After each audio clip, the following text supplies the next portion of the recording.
Para se të fillojmë me videon, do ju ftoja të abonoheshit në kanalin ton Thënie për Jetën dhe të klikoni si përziles për të marrë njoftimet e videove tona më të reja. Faleminderit. Mjeku me urdhër të prerë. Mos pini kurrë kafe nëse vuani nga këto sëmundje dhe merrni medikamente. Marrja e ilaçeve kundër depresionit me kafe mund të ketë efekte të kundërta në shëndetin tuaj. Këto janë disa nga elementët që mjekët dhe farmacistët pretendojnë se janë veçanërisht të rrezikshme nëse pini kafe dhe merrni medikamente të caktuara për sëmundjen që vuani. Ilaçet kundër diabetit. Ju nuk mund të mendoni se kafeja ka një ndikim negativ në ilaçet e diabetit, por në fakt, kafeja mund të rrisë sheqerin në gjak të disa individ, gjë që është një ngjarje që të shtyjë efektet e barnave antidiabetike. Diabeti, që pëlqen të pini kafe, duhet të monitorohet me kujdes, pasi mund të ndikojë në sheqerin në gjak, citon Midline X. Gjithashtu, nëse merrni ilaçe kundër depresionit, duhet të jeni më të kujdesshëm me përdorimin e kafes. Marrja e ilaçeve kundër depresionit me kafe mund të krijojë efekte të kundërta. Kafeja mund të ndërveprojë me përbërës të caktuar në ilaçe kundër depresionit dhe në të njëjtën kohë të zvogëlojë përthithjen e ilaçit, kështu që pacienti nuk duhet të marrë doza të plota të përshkruara, paralajmëroi farmacisti Wend Jones. Gjithashtu, nëse merrni vitamina dhe suplemente, duhet të jeni më të kujdesshëm me marrjen e medikamenteve. Vitaminat nuk do të jenë të dobishme nëse përbërësit e tyre kalojnë shumë shpejt përmes sistemit tuaj tretës ose shpëlahen nga trupi juaj përpara se të kenë ndonjë efekt pozitiv. Kafeja është një diuretik dhe mund të çojë në humbjen e vitaminave të tretshme në ujë, si vitamina B dhe vitamina C kur merren së bashku, paralajmëron Jones. Kafeina do të përshpejtojë procesin e tretjes dhe do të rrisë edhe kontraktimet që detyrojnë ushqimin përmes traktit tuaj tretës të lëvizin, citojnë ekspertit në Livestrong. Gjithashtu theksohet se kafeja mund të kufizojë dhe të zvogëlojë përthithjen e ekurit dhe të kalciumit. Nëse bëni terapi për tiroiden dhe merrni medikamente për trajtimin e saj dhe në të njëjtën kohë përdorni edhe kafe, kjo është një gjë e gabuar. Një studim i vitit 2008 zbuloi se kafeja mund të ndryhijë në medikamente të caktuara për tiroiden. Në Very Well Health, ata shpjegojnë se kafeina ndikon në mënyrën se si trupi absorbon këto barna. Kafeina është një stimulues që mund të rrisë lëvizshmërinë e zorëve, kontraktimin e muskujve që lëvizin ushqimin përmes traktit tretës. Kafeina gjithashtu ka një efekt të butë laksativ dhe rrit sasinë e lëngjeve në jashtëqitje. Për shkak të të gjithë kësaj është të munduar që ilaçet e lëvizjes shumë shpejt në përzor dhe të jetë i vështirë për të përthithur dhe kështu kanë efekte të dobta. Kur kjo ndodh, hormonet e tiroides mund të ndërpriten, gjë që mund të ketë pasoja të shumta shëndetësore, paralajmërojnë ekspertët e shëndetit. Sa kafe konsiderohet shumë? Mund të habiteni, por në fakt rekomandohet që njerëzit të mos pinë më shumë se 28 filxhan kafe në javë, që është afërsisht 4 filxhan kafe në ditë.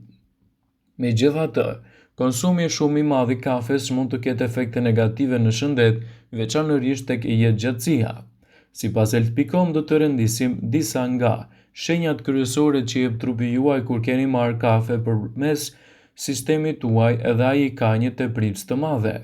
Një nga shenjat kryesore të tepritës me kafe është ndjenja e ankthit. Një filxhan mesatar përmban 95 mg kafein. Pra, nëse do të pini më shumë se 4 filxhan kafe, do të merrni rreth 500 mg kafein në ditë.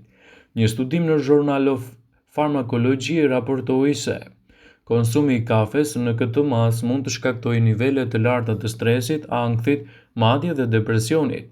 Konsumi më shumë se 1000 mg kafein në javë është treguar në kërkimet se mund të jetë një parashikues i ankthit të lartë.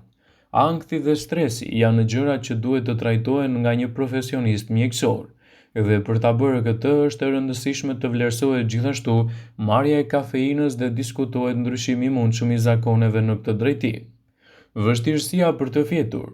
Konsumi i rregullt i kafes mund të shkaktojë probleme të zakonshme normale të gjumit, veçanërisht nëse pini kafe rregullisht pasdite.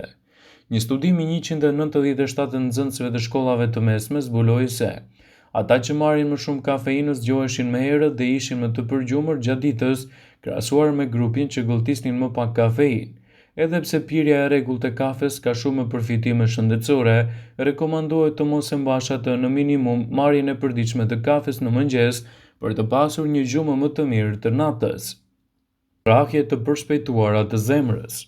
Një studim i kontrolluar zbuloi se pirja 100 mg kafeinë në çdo orë të ditës në 5 orë nuk shkakton rrahje të shpejta të zemrës. Megjithatë, është zbuluar se pirja e sasive të mëdha mund të çojë në ndryshim të rrahjeve të zemrës dhe probleme të ritmit të saj. Dridhje. A keni përjetuar ndonjëherë dridhje pas shumë filxhan kafeje? Kjo në fakt mund të përkufizohet si një mbidoze kafeinës. Healthline thekson se mund të shkaktojë dhimbje koke, nervozizëm, vështirësi në gjumë, rritje të rrahjeve të zemrës dhe nëse keni ndonjë nga këto efekte anësore të rënda, duhet të kërkoni kujdesin mjekësor. Ndjenja e lodhjes. Është e natyrshme t'i drejtoheni kafes ose formave të tjera të kafeinës kur ndjeni të lodhur, por a e dini se shumë kafe në fakt mund të ketë efekte negative, sidomos nëse përfshini sheqer të shtuar. Një studim i publikuar në Innovation Clinical Nutrition zbuloi se pirja e rregullt e pijeve me kafeinë, veçanërisht me sheqer, shkakton lodhje mendore te pjesëmarrësit nëse e merrni atë për një kohë të gjatë dhe në doza të larta. Miliona njerëz në të gjithë botën pinë kafe çdo ditë. Në të vërtetë ka shumë opsione që ta pish, duke filluar nga ekspresi e deri te macchiato. Kjo është një gjë e mirë, por më mbreslënse është fakti që jo vetëm që mund të shkaktojë kafeina ndryshime në trupin tuaj, por mund t'i sjellë trupit edhe ndryshime të theksuara. Sipas Healthline, kemi mbledhur disa nga informacionet kryesore që kafeja mund të ndikojë në shëndetin tuaj. Nëse e pini në doza të larta, ajo mund të ndikojë negativisht edhe në shëndetin e përgjithshëm. Kafeina është një nga stimuluesit më të vjetër të njerëzimit, për shkak të efekteve që ka në zemër dhe në qarkullimin e gjakut. Kur flitet për numrin e kafeve në ditë, fokusi është kryesisht te efektet e kafeinës te personat të cilët kanë edhe ritme të kontrolluara të zemrës.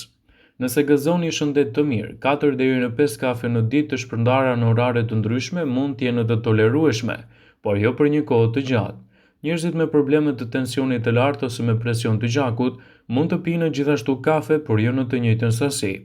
Mjeku Christian Elbert në bazë në Berlin thotë se njerëzit e shëndetshëm. Kafeina ka efekte pozitive edhe në shëndetin e zemrës.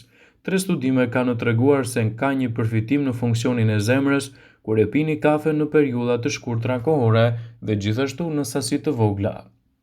Por çfarë ndodh nëse pini më shumë se sa duhet kafe? Toleranca ndaj kafes ndryshon në varësi të personave. Nëse jeni intolerant ndaj kafes, mund të keni edhe efekte anësore siç janë aritmia kardiake, djersitja, dhimbja e kokës, dhimbje gastrike. Megjithatë, nëse pini shumë kafe gjatë ditës, mund të përballeni me këto pasoja: aritmi kardiake dhe takikardi. Përmbajtja mesatare e kafeinës në pije me bazë kafeje ndryshon në varësi të përgatitjes, pjekjes dhe cilësisë së kafes së përdorur. Kafeja ekspres përmban 50 deri në 80 mg filxhan të pirjes së saj. Gjithashtu, përfitimet nga kafeja mund të jenë të gjëra vetëm nëse e pini brenda normës së lejuar.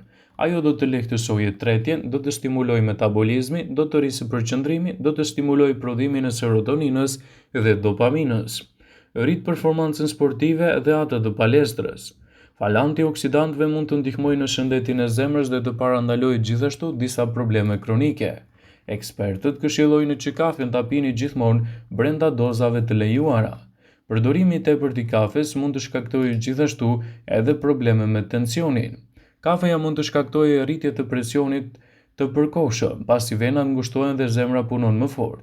Ky efekt shkaktohet pasi adrenalina arrit rrahjet e zemrës dhe gjithçka shkon në normalitet pas vetëm 3 orëve. Është e rëndësishme që dietën tuaj ta pasuroni me kafe, por gjithçka brenda normës së lejuar. Teprimi me kafen mund të ketë efekte negative në shëndetin tuaj, ndaj përpara se ta konsumoni atë, konsultohuni me mjekun tuaj. Vëmendje, ju bëjmë me dije se informacionet në këtë video kanë për qëllim që të plotësojnë, të mos zëvendësojnë këshillat e mjekut tuaj ose ofruesit të kujdesit tuaj shëndetësor, dhe nuk kanë për qëllim që të mundësojnë të gjitha përdorimet e mundshme, masat paraprake, ndërveprimet ose dhe efektet e tyre negative në shëndetin tuaj. Pasi ta dëgjonit këtë video, do ju ftoja t'i bënit like dhe ta shpërndanit atë në profilin tuaj në mënyrë që të informohen edhe miqtë e tu.